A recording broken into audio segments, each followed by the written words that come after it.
Hi everyone and welcome to Homerino Collectibles, where today I am going to be doing the review of the LEGO Star Wars AT-AT, which is ages 9 to 14 and set number 75054. The piece count will be in the description because, as you can see on the European boxes, they do not put the piece count on, so I'll check that out in a second. So for a quick look at the box here, as you can see, it does say that there is a poster inside, and it's basically 34 centimeters high and long, has some spring-loaded missiles, and then down here it shows you the minifigures which are included, which I'll get to in a bit. Then on the back of the box it just shows you a few of the different features that you can do with it, such as move the legs and open the cockpit and so on. So I've wanted this for an extremely long period of time, whether it be this or any previous incarnation of an AT-AT, and I have amassed a small army of Battle Pack snowtroopers, so this is an epic addition to my display and it's what I've been waiting for. So let's get into this thing.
And here is the AT-AT fully complete and set up with the Snowspeeder set, which also came out this year, which is set number 75049.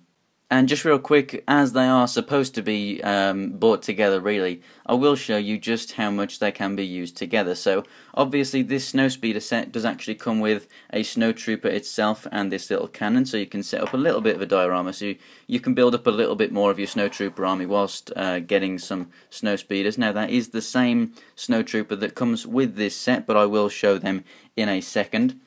So with the Snowspeeder itself, on the back here it has the cable. So what I've done here is I've just unraveled this entire thing, and what you would do is you would just plug it into here and fire it, and obviously it would fire out the tow cable. So as you can see, I have attached it on the side, and then let's just take a look at how much this can go around. So for playability's sake, obviously as a little kid you could just fly this around. Let's just take the cable around the back there, and there you go. So you can actually have the cable go fully around all legs and have it, pulling the AT-AT down. However, if you were going to do it as a permanent thing, I would highly suggest getting more of this string, wrapping it around a few times, just like they do in the film, because they make like 3 or 4 passes, don't they? So I think that if you want to have that as a display and have it as a more prominent feature, more than just the one cable would be good. But if you can prop this up, to prop it up for the start, I actually just used these Minecraft blocks. But just use anything clear or white or whatever to prop this up, and that would look fantastic flying around that AT-AT. So I definitely recommend, if you're getting this set, that you get this one too, not just for this feature, but for a few more features that I'm going to go over in a second. So one of the features with this AT-AT is that these sides can open just like pretty much any other AT-AT.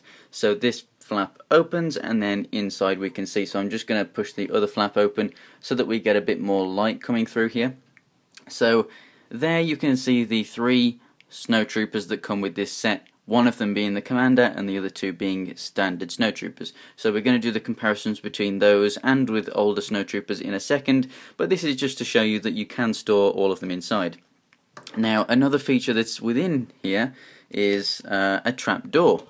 So if I just bring this to the back, this little thing here that I'm turning, if you pull that out, you open a trap door. So if I bring this down a little bit, we'll see if we can spot it down here. There we go. So what happens is you pull this, yeah, there you go, it drops through. And another look from the inside, if you were to pull that out, it drops through that centerpiece there. So you can stand minifigures in there, you can stand at least, I'd say 4 minifigures in there, and then you can also stand about 3 minifigures on this black piece here, and then 1 here and 1 here on the inside of these grey pieces, and you've got another level here that you can stand them on. So you can easily fit at the very least 10 minifigures in the inside of this AT-AT, and then you also have that trapdoor. Now functionalities for that trapdoor is that obviously you can, if you see inside there that little red piece, you could attach a string to that and then just put it underneath the leg pieces, so that when you push the minifigure together, you trap the string in there. It just saves you not being very good with actually tying something. That's what's great with Lego. If you're going to use string, you can just put it in between blocks and just stick them together. So you can put a string underneath that red piece and then push it in, and a string around a stormtrooper, stand him in that place, and then when you do drop this down, the snowtrooper will come down on the string as if he's just, you know, slid down and entering the battlefield. Or you can use that trapdoor as a functionality with the Luke Skywalker that comes with that Snowspeeder set, as he does come with his lightsaber, which I can show you right here, this Luke Skywalker. You can obviously attach a string to him if you wish, and then you can obviously pretend that he is now you know, climbing that rope up to the AT-AT and throwing in the grenade for the AT-AT that he destroys in the movie. So I think that is an epic functionality that they have included, a trapdoor. So you can use it with the Snowspeeder to create 2 different quite dynamic scenes from the film, or you can keep it closed and you can store a lot of snowtroopers inside there. So I think that's fantastic. Now in the front and back portions, there's not too much. If I just move it over, in the front essentially it's just housing the mechanism that holds the neck in place, so there's not really any room for storage in there. However, if we come around to the back here, we can actually see that there is a little bit of room. There is like a small, like you could probably fit 1 or 2 minifigures inside there, standing there. So if you really needed to store more, you definitely could. And then that's just a quick look at the detail on the back of this thing. A great thing with this, as you can notice, it's very sturdy. I can pick it up from wherever I want. I can pick it up from under here, I can pick it up from the sides here, from these sides here, I can pick it up from the legs. I think that the best place to pick it up, however, would be pushing just straight from underneath and just picking it up like this, or holding, you see where these little blue bits are? That's a very sturdy place as well. That's part of like that inner skeleton that you saw me build first from that time-lapse video. So another great thing about this AT-AT is that if you see through there, you can't really see inside the cockpit at all. You pretty much cannot see those figures whatsoever, which is fantastic, because if you look behind, you don't want to see them sitting inside. Now, if I remember rightly, the last AT-AT, you may have actually been able to see inside there, but with all the mechanisms and whatnot inside there, you cannot see that cockpit, which is fantastic, and it's a great improvement. Another improvement, obviously, as you can see here, or addition at least anyway, is the new spring-fire missiles, which are underneath. I'm not going to fire them straight at the camera, but as you can see, they are in alignment with these big guns, so absolutely fantastic. You can just get into the cockpit just by opening up this section right here, and essentially inside here you have your General Veers figure, who just stands up, if I'll just get him out right now. And then you also have your AT-AT driver, which just sits down, and it just sits in there loose, but it's very nice. And then you also have a gun that comes with your AT-AT driver, which you can use for obviously him or Veers. And then Veers comes with the binoculars, so we'll go over the minifigures in a second. So this is the look from inside the cockpit. As you can see, that's where they both sit or stand. We just got a couple of blue lighter studs inside there, either side of a control panel. There are no stickers within this set, so thank God for that, eh? But that is the only printed piece within the set. The legs for AT-ATs have pretty much been the same year on year on year. There's slight differences in design and whatnot, but essentially they all do exactly the same thing. They have a joint up here and a joint here, and then the feet kind of just rotate a little bit. And what I really like is that they've got this little loose piece here, so that as you move the feet, that moves with it. It just looks like it's kind of hydraulically connected, which is awesome.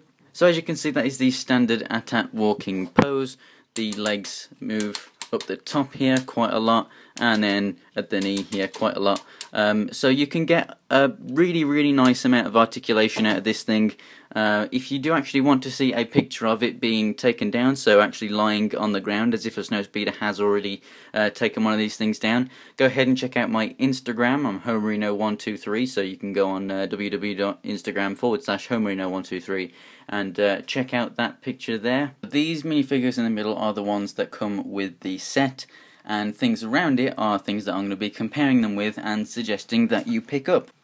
So at the back here we can see the gun turret and the snowtrooper that comes with the Snowspeeder set, which is exactly the same as the snowtroopers in this set. So if you do want to build up your snowtrooper army, then those are the two new sets that you can get those snowtroopers with.